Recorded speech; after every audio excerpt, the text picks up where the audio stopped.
salaamaaleykum mbokk yi ñuy seetaan si le Thiessois TV tey nag ma am mbégte utu sama naataango Madické Cissé mu xaw a gaañ tuuti rek ci tànk bi ñu koy ñaanal moo am wér-gu-yaram ba dellu si waat ci présentation bi tey nag beneen finale gis ngeen ko en ce moment d'ailleurs même ce sont les cadets de l'ASC Guelwaar qui sont en train d'en découdre avec ceux de l'ASC Darou Salam. Tout à l'heure ce sera au tour de l'ASC Darou Salam en senior contre Guney Cité finale zone 5A la muy 7e finale déjà on a déjà joué 6 finales on aura l'occasion d'y revenir tout à l'heure tout au long de la rencontre. Juste pour rappeler qu'on joue la première finale ici à l'hippodrome Ndiaw Macodou. Vendredi ce sera au tour de Defar Hersent d'en découdre avec Disso, alors que le samedi 24 on aura tout simplement Dëkkandoo contre Sampaate di am mbégte bu baax a baax ci yéen ñi nga xam ne yéen a ñu suivre ci le Thiessois TV di leen wax ne nag bu leen fàtte benn yoon di abonné ci chaîne bi nga xam ni dina leen permettre ngeen vivre toute l'actualité thiessoise mais duñu fàtte ñi nga xam ne ñoo ñu gunge.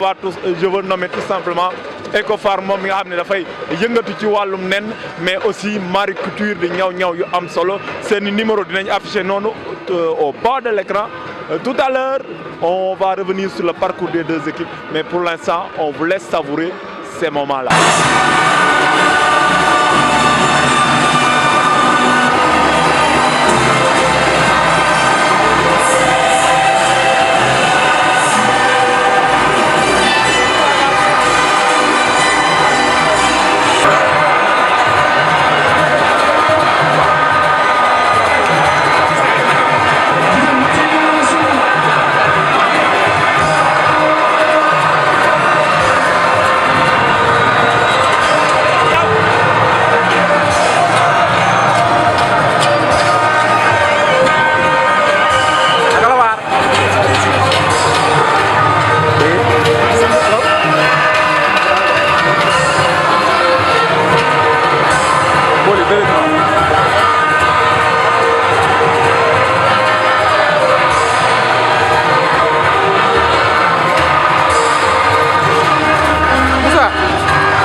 salaamaaleykum mbokk yi ñuy seetaan si le Thiessois TV tey nag ma am mbégte utu sama naataango Madické Cissé mu xaw a gaañ tuuti rek ci tànk bi ñu koy ñaanal moo am wér-gu-yaram ba dellu si waat.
La 7e on la joue et ce soir de l'autre côté parce que tey nekk ñu champ de course plutôt stade de Maniang Soumaré on est plutôt du côté du champ de course en attendant que Madické Cissé am la composition des deux équipes.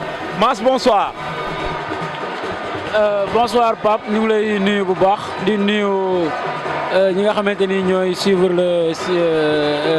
la télévision le Thiessois TV donc télévision ci YouTube bi. donc di nuyu ñëpp di gërëm ñëpp merci Pape. voilà Mass dina ñëwaat léegi ci match cadet yi nga xam ne xool na ko léegi Darou Salam chez les cadets a fini remporter le trophée. Attention on va suivre d'abord Abdou Seck qui a été recherché mais plutôt il est devancé et ce sera un corner pour les Verts. Vous avez compris que Guney Cité joue en vert ce soir Darou Salam est en bleu et blanc bi nag di finalu zone 5A. ñu jàpp ne nag yeneen ñaari finale yi des dinañ ci ñëw ci kanam en attendant Madické Cissé am la compo officielle des deux équipes. Mas ñu suivre le premier corner et ce sera Abdou Seck moom mi nga xam ni moo signé du côté de Teungueth FC moom moo koy joué. waaw Pape Abdou Seck moo dóor corner bi noonu moom joueur Teungueth FC bi donc mu nekk en même temps le capitaine de l'AS Gounaye Cité donc di joueur bu explosif joueur bu offensivement joueur bu baax bu am solo boo xamante ni sûrement dina poser problème à la défense de Darou Salam. Voilà, bonne entame des Verts de Gounaye Cité qui essaie de combiner les frères Seck. J'ai même envie de dire, ils ont même mis Ironie du sort, le numéro 4 et le numéro 8, Abdou et Khadim Seck. Donc, rentrée de touche pour Darou Salam. Banen Mir Salay wax parce que Darou Salam Mas moom jusqu'à présent encaissé goal but. Donc, juste dire que c'est une équipe extrêmement présente sur le plan défensif. Est-ce que Gounaye Cité va parvenir à marquer ce soir ou tout simplement Darou Salam va continuer à résister? On va suivre les Bleus de Darou Salam.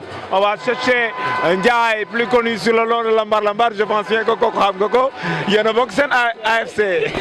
waaw c'est vrai, Ndiaye on le connaît bien, c'est un joueur de AFC et puis on a joué ensemble en petite catégorie ci Normandie Football Club. donc xam nañ ko bu baax a baax joueur bu lakkale la nag Ngolo Kanté sax lañ koy woowee ndax moom fu waay yi dugg dina ko topp donc wax nga ko léegi Pape équipe bi nga xamante ni mooy Darou Salam encaissé gul bi depuis le début donc mu nekk donnée bu am solo parce que équipe bu encaissé wul moom c'est difficile pour nga gagner ko donc ñu bàyyi xel ci loolu bu baax waaye nag bon avec cette attaque de Gounaye Cité je pense que tey ils auront du pain sur la planche. Effectivement, ils auront du pain sur la planche. Une équipe de Gounaye Cité très joueuse. On va y revenir tout à l'heure avec Madické Cissé qui détient quelques stades de formation. Je vous rappelle, vous suivez le Thiessois TV. juróom-ñaari final yëpp gis ngeen ko ci chaîne YouTube bi nga xam ni fas yéene fësal bu baax a baax. On suit à droite, Cheikh Ahmed Tidiane Djité, il va déborder, centre sûrement, contré, ce sera une rentrée de touche pour Gounaye Cité, très entreprenante en ce début de match, on le disait tantôt, Darou Salam encaissé goal jusqu'à présent, même en Coupe du Maire face à Defer Ersan, c'est la seule équipe qui est parvenue à contenir l'ogre Defer Ersan, donc juste dire que sur le plan défensif, c'est une équipe extrêmement redoutable. De l'autre côté, Gounaye Cité, une équipe extrêmement joueuse, Mas. Barcelone et Atlético Madrid, on suppose que c'est joué. Match bu difficile la war a doon tey loolu lañ jot a am fii équipe Gounaye Cité booy football mais équipe bu Darou Salam bu nga xam ne tamit dafay résister bu baax. waaw c'est vrai Pape équipe bu Gounaye Cité bi c'est naaw contre Grand Thiès équipe bu naqaree football la et puis tamit dañuy teg bal bi dañuy jouer ñoom aussi donc équipe bu mën a football lañ boo xamante ne dañuy combiner donc ay phase de jeu séquence de jeu yu rare ngay gis seen équipe bi yoo xamante ni d'habitude doo ko gis sax ci yenn match yi donc comme li nga wax rek jàkkaarloo équipe bu athlétique tamit équipe bu défensif boo xamante ni donc dañu combatif duñu bàyyi mooy équipe bu Darou Salam bi boo xoolee comme ni nga ko waxee moom mooy genre Atlético Madrid du nawetaani rek duñu bàyyi son combatif mais tey xam naa ne moom opposition bu nar a neex lay doon parce que une équipe qui joue ak équipe boo xamante ni day défendre vraiment dina metti trop match bu neex.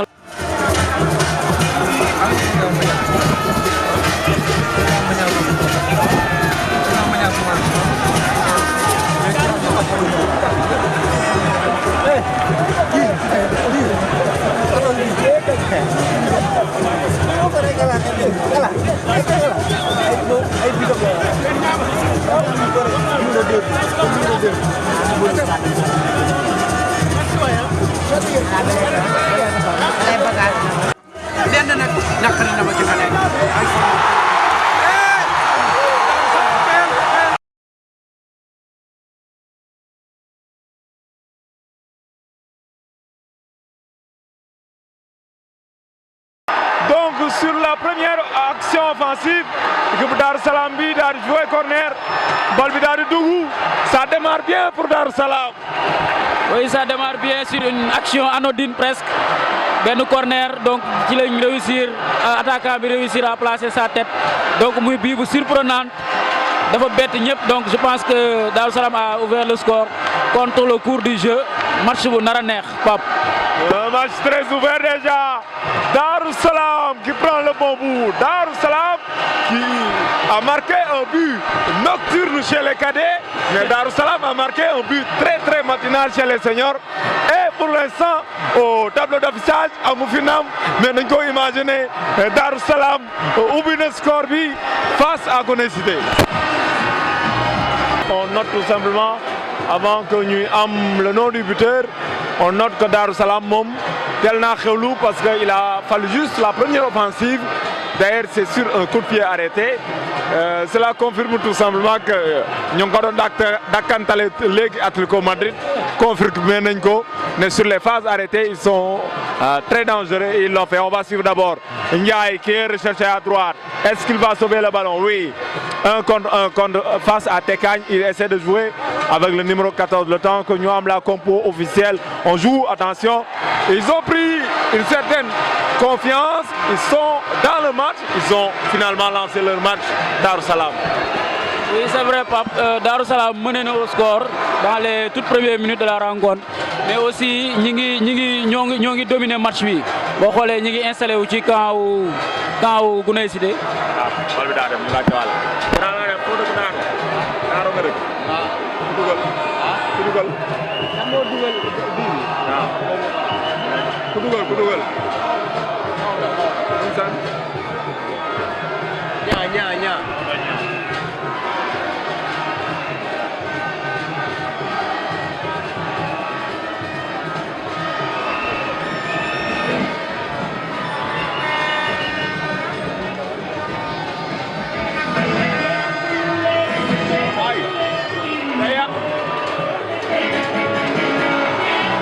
Mais nous avons contrôlé le jeu parce que nous avons football ci camp où Guney Cité depuis que nous menons Guney Cité a même du mal à se retrouver dans le camp adverse. Donc nous pour le moment c'est Darou Salam qui mène et qui domine le match. Voilà, c'est Darou qui mène au score. On rappelle que c'est Maudognan qui a ouvert le score. Pour l'instant, Darou Salam Romme prendre le bon bout parce que face au cadet de Guelewar, Darou Salam a gagné, Nam Mungi égalisé. Attention, on veut suivre. Balle de 2. Oh, ça chauffe.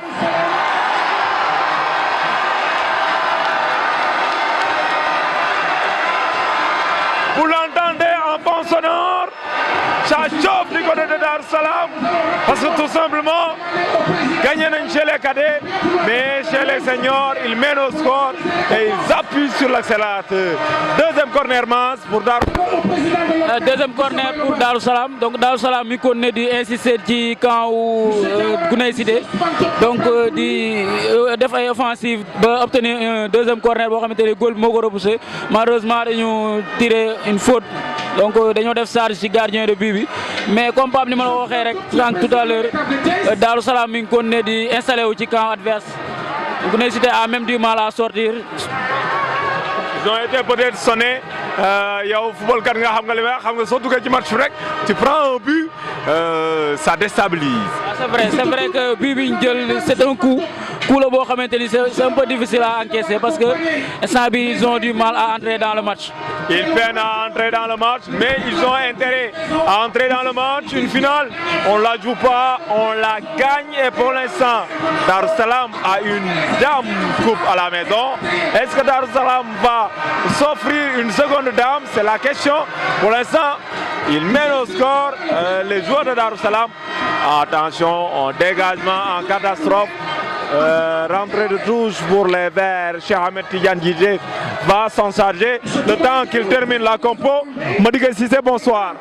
Bonsoir Pape Ndaw ñu ngi leen di nuyu yéen ñi nga xam ni yéen a ngi suivre le Thiessois TV di ànd ak ñun saa su ne di ñu wóolu tey nag ñu ngi fii hippodrome Diamancodu Diop nga xam ni attention Darou Salam mooy joué noonu Mamadou Ka ballon récupéré par Guney Cité tey ñu ngi fii hippodrome Diamancodu Diop di fi amal final bi nga xam ni moo dox si diggante kii di Darou Salam ak Guney Cité xanaa damay ñëw rapidement jox leen li nga xam ni moo di compo ñaari équipe yi damay commencer rek si Guney Cité mi nga xam ni pour le moment moom la ñu mené sur le score d'1-0.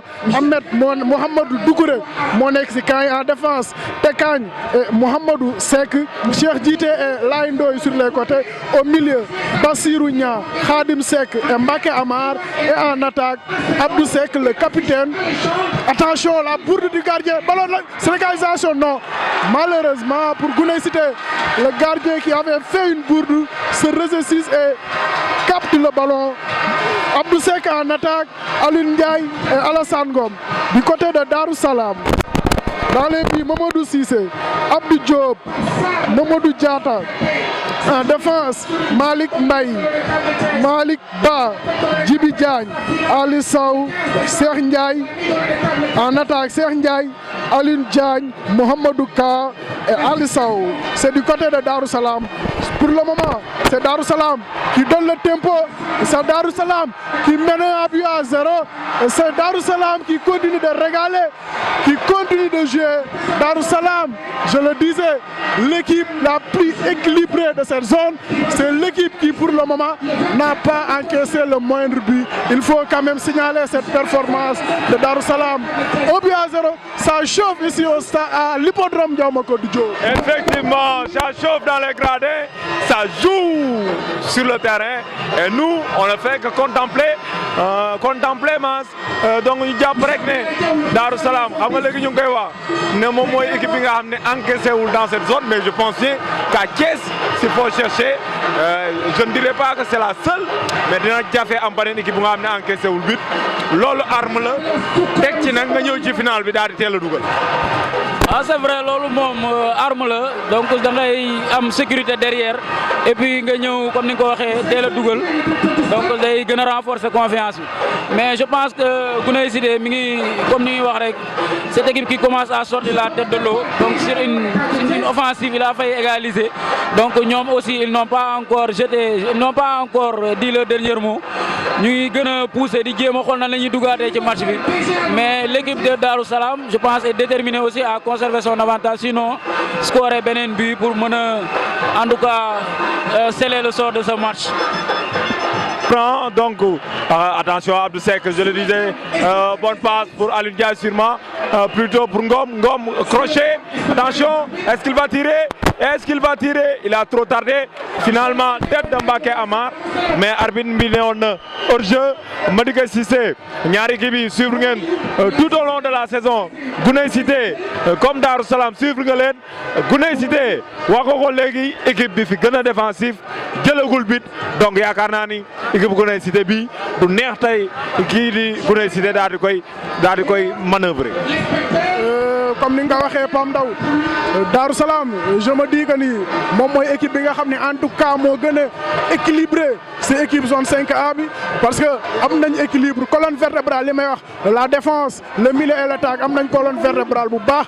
C'est l'équipe aussi bi nga xam ne ba léegi encaissé gul benn bi, en tout cas chapeau à eux. Mais aussi Guney Cité équipe bi nga xam ne ils ont démarré par 2 défaites contre Guelewar et Guy Sombel. Tey ñu ñëw ba reconstruire sax laay wax defarwaat ñëw atteindre li nga xam ni moo di final, donc mérité nañ seen place fii mu nekk ñaari équipe yoo xam ni kenn volewul seen ticket. Mais ñu gis fi aussi tamit bii bu matinal bi nga xam ni waa Darou Salam dugal nañ ko, seen cadet yi yéex a dugal lool mais seen senior yi teel a dugal lool sax mu permettre leen tey ñu mën a fii 1-0, mais ba léegi bàyyiwuñu parce que il continue à attaquer. Mais Guney Cité gis nañ fi léegi am nañ fi benn occasion bu ndaw boo xam ni malheureusement arbitre bi dafa signaler hors-jeu, mais on sent que ni ñoom ñu ngi continuer di jouer un peu pour ñëw revenir au score au plus vite, parce que Darou Salam damay wax rek su la teelee mëne lu match bi di gën a dem dañuy gën a nekk si match yi, parce que dañu nekk équipe boo xam ne vraiment dañu physique te mën nga ñaax la.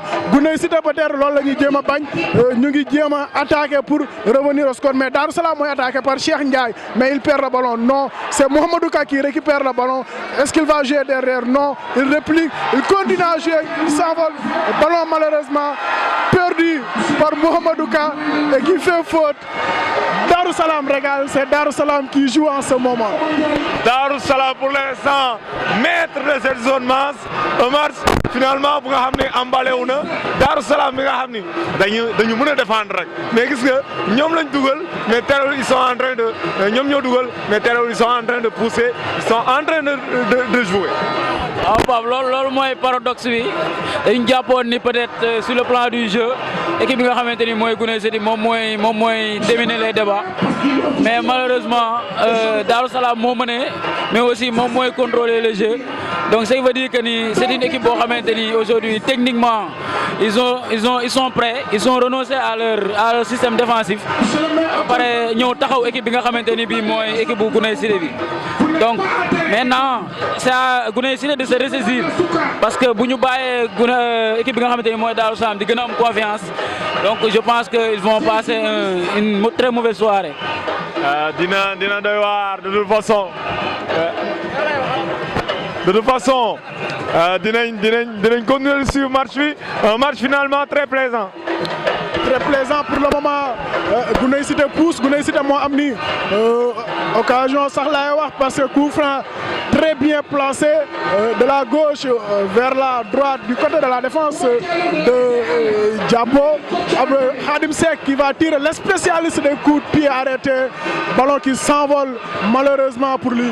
Guney City qui continue à attaquer mais équipe bi nga xam ne moo di Darou Salam je le disais tantôt équipe bu physique mais nekk équipe boo xam ni tamit comme niñ koy waxee rek ay bañkat lañ moo leen indi tey fii parce que dama naan équipe bi nga xam ne moo di Darou Salam parcours bi ñu def xeeñoon na depuis l'année dernière parce que daaw defoon nañ équipe la boo xam ni construire nañ ko depuis l'année dernière defoon performance bu am solo tey jii ñu ñëw mu nekk rek continuité si équipe bi nga xam ni moo di Darou Salam vraiment maa ngi leen ko doon wax mu nekk équipe boo xam ni ba léegi encaissé gul but. Ça montre la défense, la très grande défense de cette équipe. C'est une équipe très athlétique, c'est une équipe très physique. Mais tey li nga xam ne moo si dooleeku si mayonnaise équipe bi nga xam ne moo di Darou Salam c'est une équipe qui pratique du beau jeu. Guney City mooy joué noonu Laye Ndoye mu ngi doon dégager pour essayer de trouver Aline Ndiaye mais il trouve la tête de Diatta récupérée par l'équipe de Guney City qui attaque. Est-ce qu'il va faire une retour? La frappe qui s'envole pour le moment maa ngi la ko doon wax sànq équipe bi nga xam ne moo di Darou Salam équipe athlétique mais aussi équipe physique teel a dugal mais jàppoo mi ngi buux. c'est vrai ma diggee donc équipe bi nga xamante ni bii mooy équipe bu Guney City bi bàyyiwuñu ñu ngi continuer di acculer équipe bi nga xamante ni mooy Darou Salam donc ñoom aussi ils ont des arguments à faire valoir am nañ ay quelques situations yoo xamante ni donc buñ ci sukkandikoo war nañu mën a pousse am dara mais nag équipe bi nga xamante ni mooy Darou Salam mi ngi toujours sur ses gardes mi ngi taxaw di xaar rek la moindre faille pour ñu mën koo exploiter. Effectivement la moindre faille pour ñu exploiter ko la maas wax est-ce que faille boobu dina yóbbu Madické Cissé. Bon comme ni ma ko doon wax rek parce que peut-être que mën na doon faille mais est-ce que le coach de l'ASC Guney City est-ce que gis na lool parce que aussi tamit même bu dee faille la man je me dis que ni du faille boo xam ni Darou Salam tey dina bàyyi noonu parce que Darou Salam tient à cette coupe Darou Salam tient à cette coupe c'est vrai que ni équipe bi nga xam ni moo di Guney City def nañ fi 5 ans yoo xam ni tegale nañ ko de 2003 à 2007 di finale mais ñu koy jël mais après 2007 on a senti un creux au niveau de Guney City vraiment ñu gëj a ñëw si rendez-vous yi mais équipe bi nga xam ne Darou Salam dañoo xaar lu yàgg pour ñëw fi moo tax tey mani du doon loo xam ne dina yomb jël nañ ko cadet mais aussi ñu ngi jéem pour jël ko senior muy doon exploit boo xam ne vraiment dina rare équipe di ko def si zone bi mais néanmoins équipe bi nga xam ne Guney City mu ngi buux parce que boobu ba léegi mu ngi joué si ceeru équipe bi nga xam ne moo di Darou Salam. Effectivement. Qui s'en charge, on va suivre attentivement un calme olympien parce que tout simplement du côté de Guney City on attend que ñu égaliser parce qu'on a été touché but bi dafa teel trop et ça attention Mbacké il cherche et trouve plutôt un défenseur de Darou Salam. Ce sera un corner sûrement joué à l'arrêt. Moi je vois deux joueurs de Guney City mais finalement Khadim Seck, le frère cadet de Abdou Seck. Abdou que je le disais tantôt, moom mi nga xam ne signé na du côté de Teungueth FC. On suit ce corner Madické Cissé. Abdou Seck un joueur très talentueux mais Khadim Seck qui exécute ce corner waaw très mal tiré de la part de Khadim Seck. Abdou Seck vraiment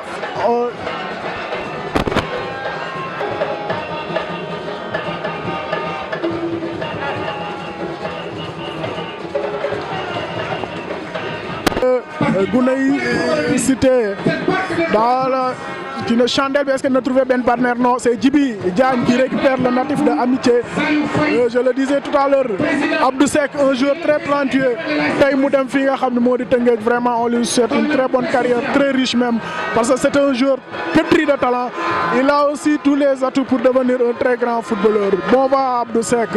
On revient dans notre match. Gounaye Cité, Darou Salam pour le moment 1-0 en faveur de Darou Salam, match très disputé même. Ça joue là-bas du côté Abdou Seck qui essaie de déborder. Et il bénéficie d'une faute. Abdou Seck, je le disais, Pape Ndaw, un joueur vraiment très talentueux mais aussi très technique.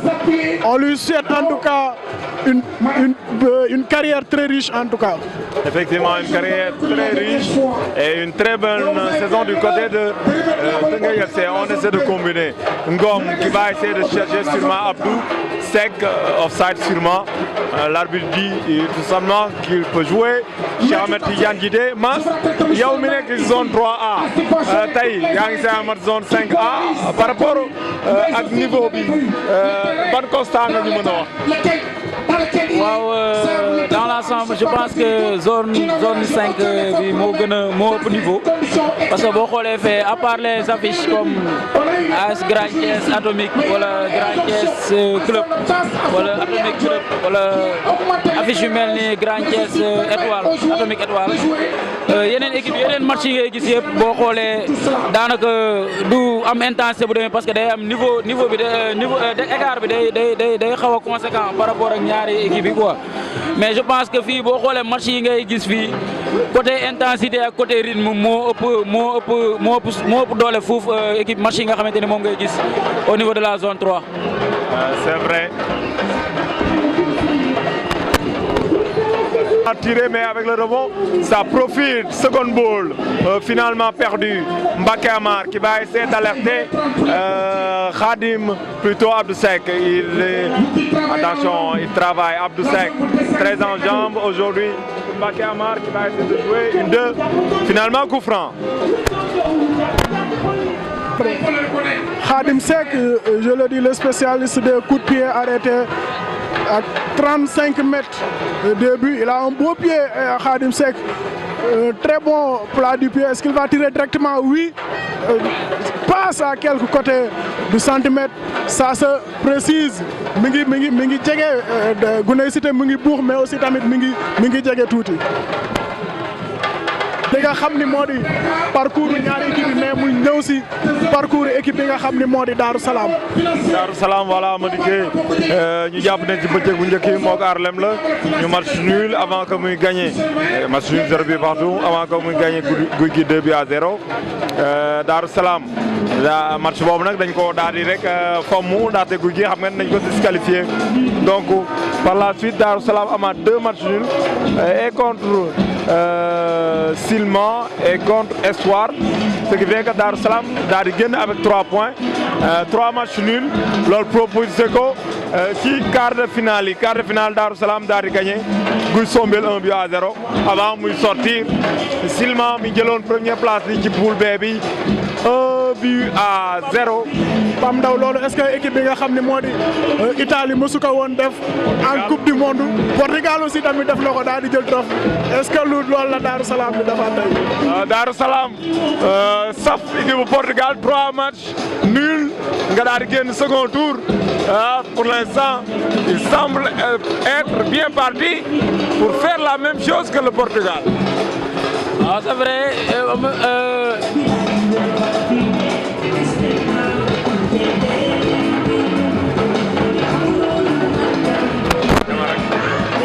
Voilà donc bientôt la demi-heure de jeu, toujours 1 but à 0 pour les Bleus de Darou Salam. donc comme niñ ko waxee léegi ci parcours Darou Salam je pense bien que Madické c'est mu ngi noonu mais Guney Cité tamit def na jaar-jaar parce que mal départ sax lañ mën a wax parce que 2 défaites la tàmbalee.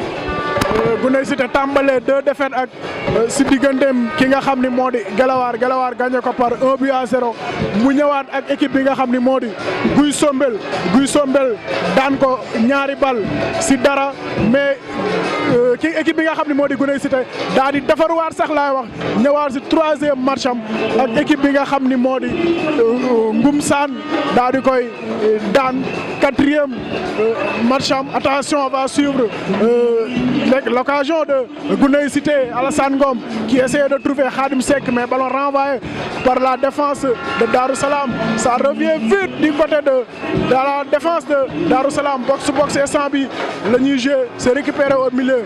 Il essaie de trouver Mohamedouka. Mohamedouka, est-ce qu'il va faire? C'est un très beau joueur. Quelle passe à la motrice pour Ali Diop, la frappe cadré. Mais Ahmed, qu'est-ce qu'il fait? Il lâche le ballon, Cheikh Ndiaye. Est-ce qu'il va frapper? Est-ce qu'il va frapper? Non. C'est le feu dans la défense de Guney Cité. Mohamedouka, quel joueur! À lui tout seul, il a su dribbler. Oh, Mohamedouka, mais le gardien de but. Tout seul. C'est donc la pause ici à l'hippodrome Diaw Diop. Darou Salam qui mène 1-0, mais Darou Salam a failli doubler la mise. Mohamedouka à lui tout seul a dribblé la défense de Guney Cité pour servir ensuite Cheikh Ndiaye qui a complètement loupé sa frappe. Mais Darou Salam qui a très bien joué. Darou Salam mi nga xam ni moo teel a dugal sax laay wax si 10 minutes yu njëkk yi daal di monopoliser li nga xam ni moo di ballon bi. Mais Guney Cité daal di na fippu benn 5-10 minutes. Mais c'est Darou Salam qui mène pour le moment 1-0.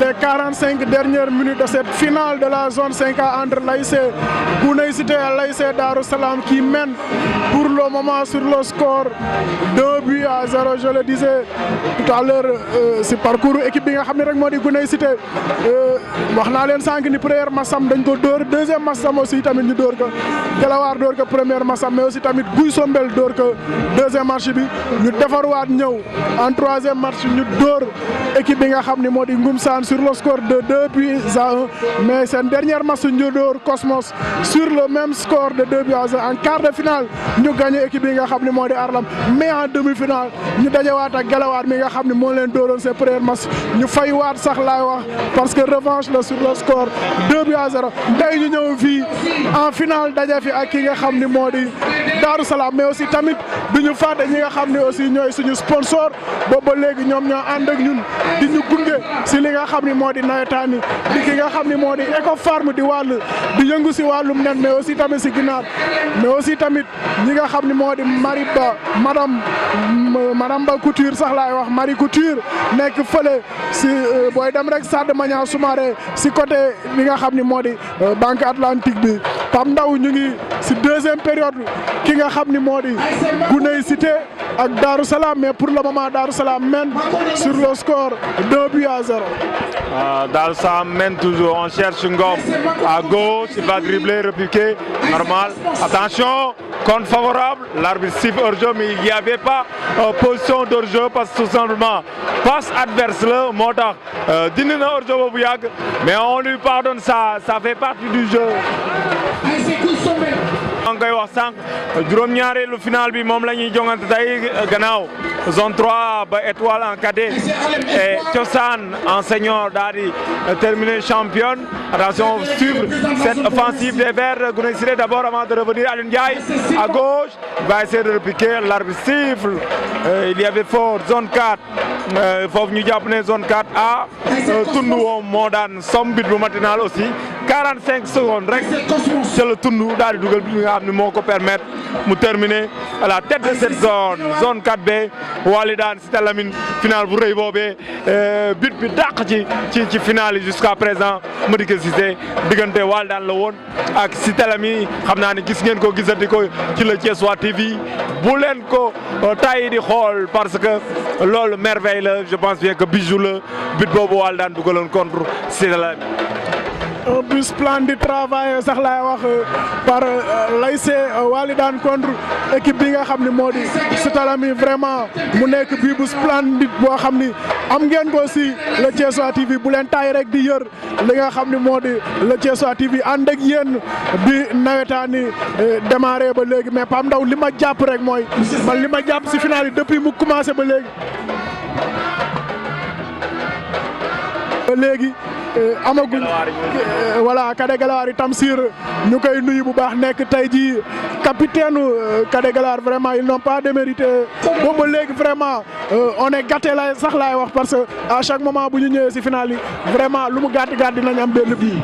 effectivement si senior yi moom dañuy dugal donc ma continuer ci final yi donc Jalooré Aska 2 buts partout finalement Jalooré moom moo gagné à la série fatidique des tirs au but ñu jàpp ne HLM ak Gëstu ñoom it ci dàq door ci mbal alors Aline Ndiaye mauvais choix attention on va suivre est-ce qu'il va aller jusqu'au bout Abdou Seck il trébuche ballon récupéré par les Bleus de Darou Salam qui vont essayer de se dégager effectivement HLM daan Gëstu ci dàq door ci mbal tir au but ginnaaw bi ñu match nul 1 but partout à noter que dernière finale bi c'était la zone 2 Kër Seyib daal di gagné 5e trophée ci 3 ans yi en cadet bien sûr à l'Ocan senior Renaissance gagné Mbaxane pour la 4e fois en 5 finales foofu moom Renaissance moo mën Mbaxane ci finale yi. wanewaat na nga keroog parce que Renaissance daanaat na ki nga xam ni moo di Mbaxane psychologiquement sax laay wax ni Renaissance dafa mën Mbaxane parce que à chaque fois bu ñu joué li nga xam ni moo di finale yi pratiquement moom mooy gagné si 5 finales yi nga xam ni joué nañ ko tey nag ñi ngi fii Pam Ndaw ni nga waxee rek jóge Magna Soumaré ñëw fii hippodrome Ndiaw Macodou Diop vraiment di saluer aussi organisation bi nga xam ni am na fi c'est Guney Cité qui attaqué mais malheureusement bal bi génn na touche Darou Salam ñoom ñooy exécuté touche boobu su ñu gisee tey bu ñu xoolee final bi on a l'impression que Darou Salam joué ci final parce que ils sont archi concentrés sax laay wax si seen sujet vraiment joueurs yu mature même bu fekkee mësuñu joué li nga xam ne moo di final zone bi fii à 5A waa Darou Salam nag en cadette ñoom la ñuy jox noonu seen trophée meilleur gardien bi gardien de Darou Salam. yéena ko dégg noonu gardien Darou Salam bi moom lañ jox meilleur gardien mais aussi tamit ñoom ñoo jël li nga xam ni mooy trophée bi Darou Salam mooy attaqué noonu mais ballon vite perdu mais encore récupéré par l'équipe de Darou Salam ils sont combatifs ces joueurs de Darou Salam ils ne lâchent rien ils jouent du côté gauche est-ce qu'il va centrer oui il trouve Mohamedou Ka la mauvaise sortie de Ahmed malheureusement pour Darou Salam le gosse a loupé le ballon Mohamedou Ka il est très intéressant ce joueur là Mohamedou Ka. Cadet Darou Salam yi nga xam ne ñoo jël coupe bi ñoo ngi noonu du jubilé il le mérite ces enfants là parce que Cadet Guelwaar encaissé wul woon yaa nga doon wax tey 5 matchs 5 victoires 5 buts marqués 0 but encaissé mais gis nga tey ci ultime minute de jeu yi ci lañ encaissé loolu tax Darou Salam daal di jël. en tout cas ki nga xam ni moo di Cadet Guelwaar yi naam encaissé wuñ ba fii mais fi ñu jëlee bii bi malheureusement fi ñu ko jëlee moo baaxul en tout cas Darou Salam meilleur joueur meilleur gardien mais aussi tamit jël en cadet li nga xam ni final bi mené aussi fii si terrain bi 1 but à 0 en tout cas ils sont en train de tout rafler Darou Salam ñu suivre action boobu rek Guney Cité moo doon attaqué mais ki nga xam ni moo di Mamadou Cissé le meilleur gardien de la zone moom moo récupéré noonu bal bi essaie de relancer pour trouver ki nga xam ni moo di Cheikh Ndiaye mais Pekagne qui perd le ballon Cheikh Ndiaye qui récupère est-ce qu'il va jouer avec Aliou Diagne non il a choisi la frappe ballon capté par Mamadou Doucouré Darou Salam qui tient le boobu pour le moment Darou Salam qui mène sur le score de 1 but à 0 mais Darou Salam qui continue de jouer parce que Darou Salam dama naan sax ñoo mëne mais taxawuñu pour dégg ñu ngi continuer de jouer pour def li nga xam ne moo di break bi. Effectivement meilleur joueur chez les cadets meilleur gardien chez les cadets meilleur joueur chez les seniors et meilleur gardien chez les seniors parce que encaissé guñ ba léegi tous les feux sont au clignotant vert pour Darou Salam Mass tous les feux sont au clignotant vert parce que ñoo rafle lépp pour l'instant et dans le match ils ont le pied sur le ballon malgré que ñoom ñoo mené 1-0. kooku instant bi Darou Salam ils sont aux aguets, ils ont remporté la palme parce que boo xoolee distinction individuelle yëpp en cadet et pour l'instant en senior ci seen côté la jëm donc muy wane ni rek peut-être c'est un travail qui a été fait en amont donc ñu leen ci féliciter au passage bon di wax ni nag match bi on doit jouer environ 10 minutes ci deuxième mi-temps bi mais boo xoolee ba tey Darou Salam équipe bi nga xamante ni mooy équipe bu Guney Cité bi posé gu ko problème bu tax. Très intéressant ce petit cas. Il est très intéressant. Il est très intéressant et puis boo xoolee moom moo sonal sax équipe bi nga xamante ni mooy Darou parce que toutes les offensives yi nga xamante ni mu ngi jugee ci camp Darou Salam. Guney Cité, est-ce qu'il va frapper? La frappe contrée par la défense de Darou Salam. Est-ce qu'ils vont s'en sortir? Darou Salam, il récupère, il s'envole. La passe pour Cheikh Ndiaye. Malheureusement pour lui, il perd le ballon. Cheikh Ndiaye, Guney Cité def na premier changement ki nga xam ni moo di Amadou Fall mooy remplaçant de luxe équipe ki nga xam ni moo di Guney Cité moom moo jël place su Mbacké Amar. benn excentré moo dugg jël place ki nga xam ni moo di militaire Mbacké Amar militaire le jeu mais tey excentré la doon jeu pour le moment le jeu est momentanément interrompu parce que joueur yi nga xam ni moo Darou Salam moo nekk à terre de Guney Cité si nouveau entrant bi ki nga xam ni il essaie de trouver Amadou Fall mais ballon récupéré par l'équipe de Darou Salam. C'est le latéral gauche qui va effectuer la touche. Ballon renvoie à Mamadou Ka. Pour le moment qui est le joueur le plus en vue du côté de Darou Salam, il perd le ballon. Guney Cité persiste mais Darou Salam tient bon. Darou Salam sans Patrice Mendy qui a fini de gagner en tout cas sa finale parce que joué wul moom mooy capitaine u Darou Salam bi dafa amoon ñaari carton jaune ci yeneen match yi mais moom lañ jox meilleur joueur moom Patrice Mendy.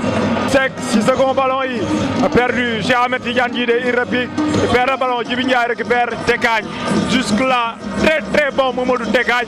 Pour moi, c'est le meilleur défenseur central dans cette zone. Mamadou Tekagne kooku tamit nekk na koo xam. waaw Mamadou Tekagne c'est un excellent défenseur on le connaît bien parce que joué na Amitié Football Club il est dur sur l'homme intervention yu propre lay def donc c'est un bon défenseur central Mamadou Tekagne. Tacle de pied et après il harangue la foule du côté de Darou Salam. On est confiant, on est serein et on est sûr de ce que l'on fait. dañuy défendre avec un bloc d'équipe bi ñuy défendre ba pare boo xoolee joueurs yi dañoo générer dans l'effort xam nga du ñu bàyyi ñoom ñëpp dañuy demandoo mais ni ñuy demandoo noonu la ñuy diggante et puis au niveau du milieu de terrain aussi ils ont gagné la bataille parce que boo xoolee les secondes ballons yëpp ñoom ñoo koy récupérer ak Ndiaye aussi Ndiaye le capitaine moom c'est l'homme à tout faire du bàyyi dara day marqué fu mu war a marqué sax donc attention. Oh, Lamar, il va se blesser. Donc, belle lecture de masse, effectivement. Équipe bu amul star la Darou Salam équipe bu amul star la 11 combattants la ñu am moo tax dañoo jafe footballal Madické Cissé.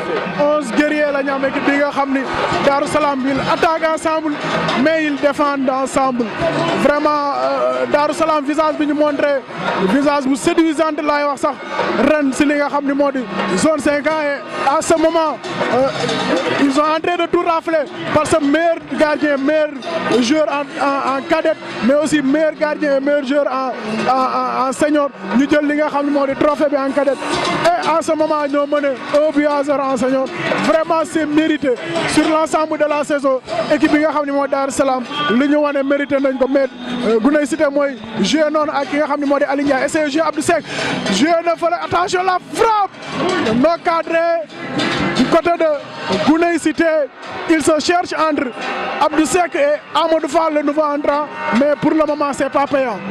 C'est pas payant xam nga Mass bu nga koy wax sànq ne au niveau du milieu de terrain foofu la Darou Salam cadenassé équipe une équipe très joueuse pourtant de Guney Cité mais aujourd'hui dañoo déjouer seen stratégie parce que Darou Salam soo ko amee moom sur le plan athlétique tu dois être très prêt parce que ñoom duñu bàyyi dara repositionnement de Abdou Seck moom mi nekkoon ci côté bi placé nañ ko en 9,5 attention balle de 2 peut-être centre attention le tempo n'est pas bon Ndiaye récupère sur la barre c'était la balle de 2 Cheikh Ahmed Tidiane Guité qui panique on cherche encore oh ça chauffe. Quelle équipe de Darou Salam yaa nga doon wax Pam Ndaw c'est une équipe très physique très athlétique mais ren plus bi nga xam ne Darou Salam am na ko ba def performance bi mooy il pratique du beau jeu soo xoolee équipe bi Darou Salam c'est vrai que ni li ñuy wax ci séeréer yi dañuy physique mais ren équipe bi nga xam ne moo di Darou Salam plus bi ñu am ki nga xam ne moo di Mouhamadou Ka loolu la indi il pratique du beau jeu jóge ci milieu terrain bi Djibi Diagne essayer jeu ci côté yi vraiment c'est une très bonne équipe de Darou Salam la meilleure pour le moment de cette zone Mouhamadou Ka qui essaie de jouer avec Cheikh Ndiaye qu'est-ce qu'il va faire Mamadou Tekagne faute sifflée sur Mamadou Tekagne vraiment lui il est toujours présent même bu ñuy dominer li nga xam ne moo di équipe am il s'en sort bien ce gosse là Mamadou Tekagne.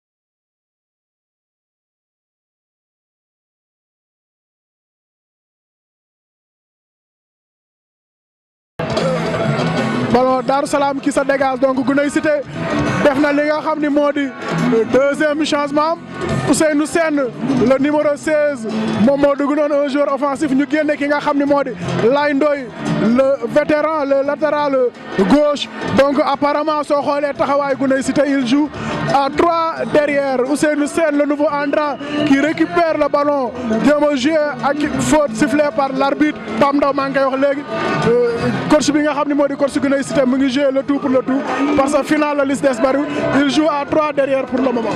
Et on le rappelle kon Dunga nekkoon entraîneur Guney Cité moom depuis les quarts de finale donc moom nekkatu ñi nga xam ne ñoo nekkoon 16 juin à savoir Habib ak ki nga xam ni moom mooy ñoom ñoo mujj continuer le travail donc ñu suivre coup franc bu dangereux pour Guney Cité le nouvel entrant yaa ngi koy wax léegi donc Guney Cité ci 15 dernières minutes yi amatul calcul on joue le tout pour le tout 3 défenseurs lañ def donc soppi taxawaay gonfler devant chercher l'égalisation ou tout simplement perdre parce que perte défaite moom défaite la rek.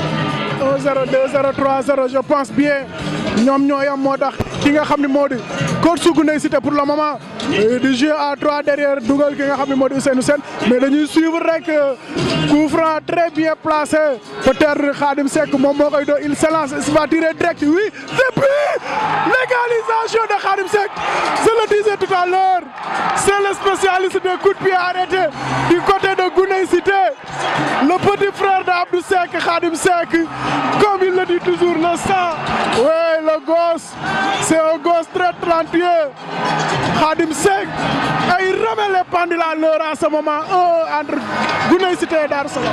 Golasso comme le dit Modické Cissé un but partout Khadim comme lors des quarts de huitième de finale de la Coupe du Maire marque et signale que tout simplement que c'est dans le sang dëkk sa koñ défendre sa koñ soo dugalee neex na xool sedd na maas fubal sa koñ soo dugalee ça rend fou. Ah ouais c'est clair boo dugalee sa koñ moom du bokk ak boo doon fubal koñu jàmbur. Modické Cissé match finalement lancé. Au moment où Darou Salam pensait faire le plus dur, Khadim Seck revient de nulle part. Je le dis, j'aime bien l'état d'esprit de ce gosse-là. Khadim Seck, un joueur très, très talentueux. En tout cas, c'est une autre finale qui va se jouer ici à l'hippodrome Ndiaw Macodou Diop entre Darou Salam et Guney Cité.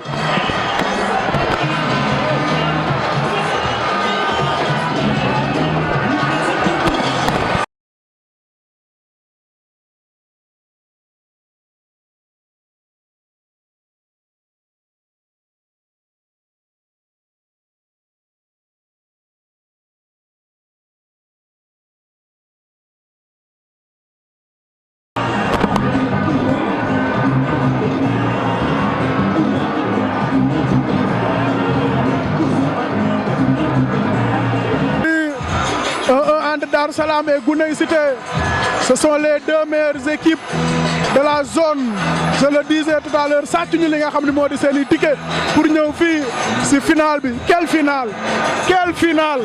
Regardez-moi ce public de Gounaye Cité. Quelle finale, quelle ambiance! En tout cas, on est en train de vivre une très grande ambiance ici à l'hippodrome Ndiaw Macodou Diop. La confiance est maintenant du côté de Gounaye Cité. Je le disais, un match de football peut basculer à n'importe quel moment. Et c'est Gounaye Cité qui obtient un nouveau coup franc, très bien placé même. Et c'est Khadim Seck. Oh, ils ne vont pas changer de tireur. Ils ne vont pas changer de tireur, Khadim Seck. Il tire, est-ce qu'il te direct? Mais bien négocié par le gardien, le meilleur gardien. Oh, Darou Salam qui a encaissé un but comme l'ASC Guelwaar. Effectivement, ironie du sort. Kadé Guelwaar encaissé wul woon ba ci final bi. Jala encaissé daal di ñàkk. Darou Salam encaissé gul woon. Khadim Seck est passé par là. Mais pour l'instant, c'est pas fini. Tacle de Tekagne. Pour moi, l'arbitre siffle coup franc. Mais je le dis et je le redis. Pour moi, c'est le meilleur dans cette zone, Mamadou Tekagne.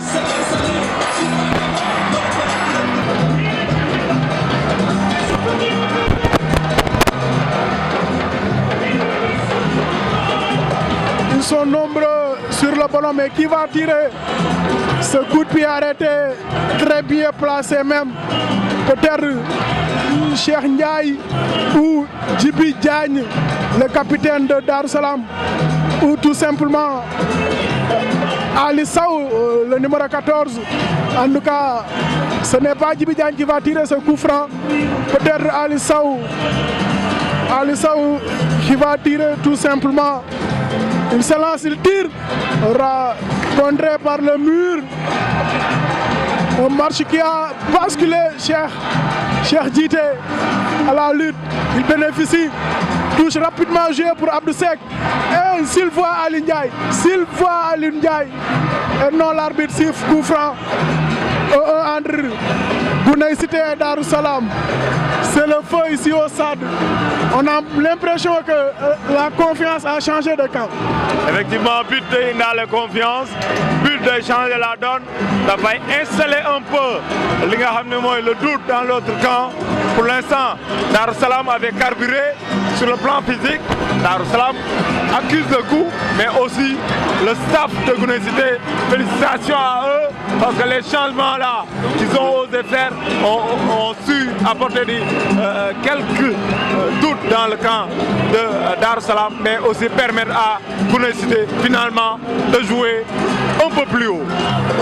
C'est vrai, Pape. Donc changement yi nga xamante ni coach bi nga xamante ni mooy coach Darou Salam opéré na ko moo renversé situation bi nii.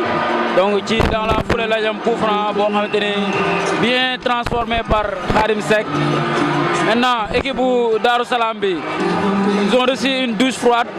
C'est normal ñu accuser le coup parce que moment bi ñu nekkoon noonu c'était confiant il mën naa ne sax match bi seen loxo la nekkoon mais bit bi ñu jël donc sûrement daf leen di xaw a pénaliser tuuti moo tax ñu xaw a désorganiser wu nii mais nag bon bu ñu yàqam di xam ne match bi jeexagul mën nañu revenir encore donc jiitu ci tableau d'affichage bi. Voilà, on suit. Attention, on essaie de combiner. Ce que j'aime le plus dans ces changements, moi, Gounaye Cité de jouer à 3. Dans le double, le numéro 7 qui était entré en cours de jeu. Amadou Fall. Voilà, nous déloquons comme arrière gauche. Donc ils ont gardé la ligne de 4, venu égaliser. Alors que du côté de Darou Salam, c'est Jean qui va entrer. Un changement offensif aussi du côté de Darou Salam. Je pense bien que coach Gounaye Cité bi bii la doon wut donc comme que vraiment égalisé na donc il repasse à 4 derrière ñu yóbbu ki nga xam ne moo di Amadou Fall mi doon jouer excentré le nouveau entrant dem jeu ji arrière gauche Darou Salam mooy def premier changement am c'est Cheikh Ndiaye qui sort remplacé par Jean. C'est un changement poste pour poste donc je pense bien ni li des ci match bi bareetul 5 minutes de la fin donc am na risque yoo xam ne benn équipe doodu ko jël moo tax équipe bi nga xam ne moo di Darou Salam def changement poste pour poste génne Cheikh Ndiaye dugal ki nga xam ne moo di sax Mouhamadou Ka ballon taclé par Cheikh Djité vraiment très bon lui aussi il n'avait pas commencé les rencontres mais au fil des matchs bi mu ñëwee vraiment je pense bien que performance yu am solo la def du côté de Gouney Cité Darou Salam moo joué Abdou Diop joué ak tir très décroisé qui va sortir en touche donc ba léegi 5 minutes laay wax ni moo si des on s'achemine tout droit rek vers les tirs au but naam bu fi benn équipe def li nga xam ne moo di hold up.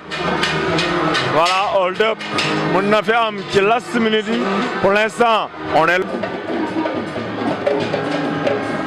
ñaari équipe yi ñu ngi ci tiers bi ñu bokk donc occasion yi jafe na naam un but partout la mais match bi tamit bëriwul occasion lool.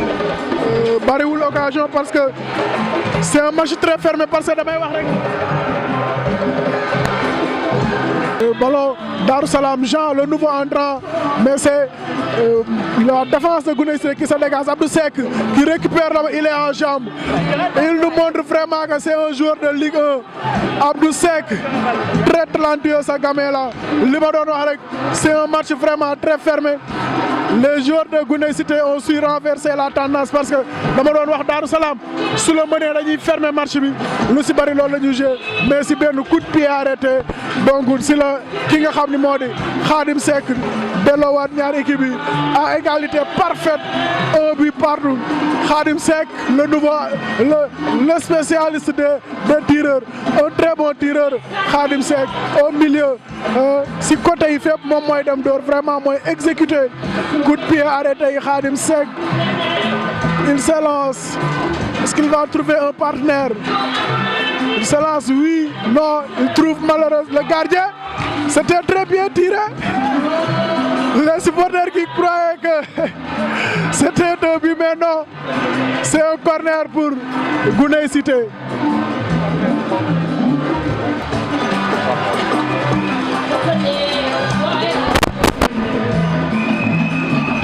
Corner pour Gouney Cité, on suit, bien tiré par Khadim Seck encore, trop rentrant. Finalement, ce sera un renvoi au 5,50 m ou tout simplement au 6 yards pour Darou Salam. Renversement de situation ici à l'hippodrome Diaw Macodou. Darou Salam bu doon passé une soirée tranquille mais gis nga ci coup de pied arrêté rek le match daal di basculer. Ah, c'est vrai Pape donc football moo demee noonu bon d'un moment à l'autre mën na basculer donc boo xoolee équipe bu. Au même moment du côté de Gouney Cité Alphonse mu ngi dugg un défenseur sûrement on essaie d'assurer pour bañ a jël but parce que xam nga bi ñu defee 3 défenseurs qui jouaient latéral ne le du latéral donc il faudra remplacer poste par poste peut-être pour essayer d'aller jouer les tirs au but moo tax Alphonse va entrer en jeu. Sûrement parce que instant bi comme le temps est presque terminé faaw mu jéem a mettre en ordre sa défense indi des joueurs de vocation défensive jéem a mën a sàmm nga xamante ni moom mooy but bi score bi jéem a au moins dem série parce que instant bi temps bi jeex na il ne faut pas prendre de risques donc voilà on joue les toutes dernières minutes de cette rencontre entre Darou Salam et Gouney Cité donc ñu suivre changement bi nga xamante ni coach Darou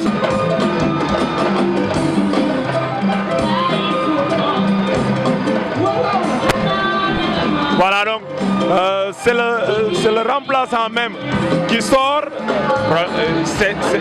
C'est purement tactique. Voilà, c'est la fin du match. Sûrement mënul door penalty. Xëy na moo tax coach yi daal di choisir daal di koy génne. Je salue aussi le mental du joueur vraiment Amadou Fall qui n'a pas boudé puis entre Gouney Cité et Darou Salam.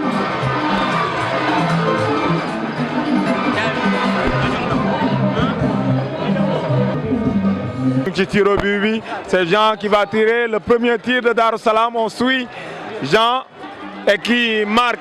On profite de l'occasion pour remercier bu baax a baax Ecofarm ñoom bi nga xam ne moo ñuy gunge lépp lu ngeen soxla ci nen yéen waa Thiès yëpp sax su ngeen soxla nen Ecofarm mën na leen ravitailler nu mu gën a gaawee di aussi remercier Marie Couture moom mi ngi nekk fële en face et fii nga xam ne ñaw yu mucc ayib lañ fay ñaw donc loolu mooy premier tiru Darou Salam Jean dugal na ko.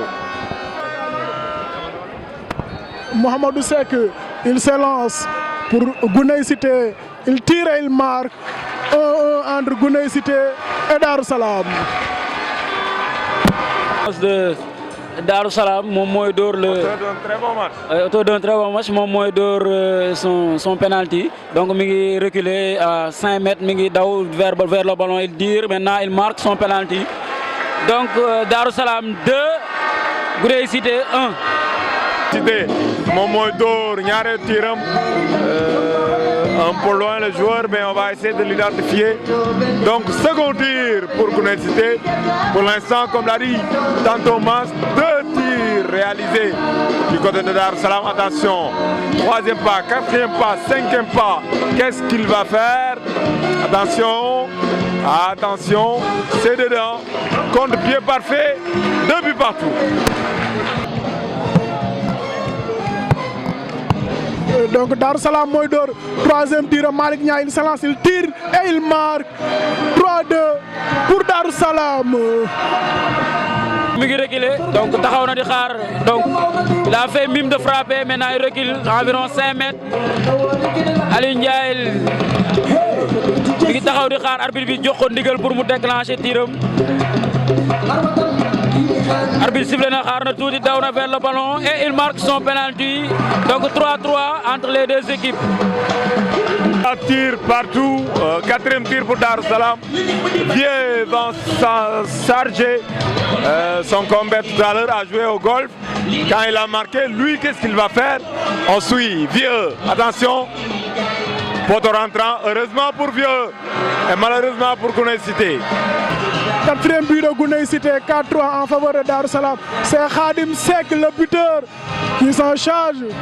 Khadim Seck, est-ce qu'il va égaliser pour Gouney Cité? Il tire et il marque. Oh le gosse, magnifique. L'arbitre qui annule.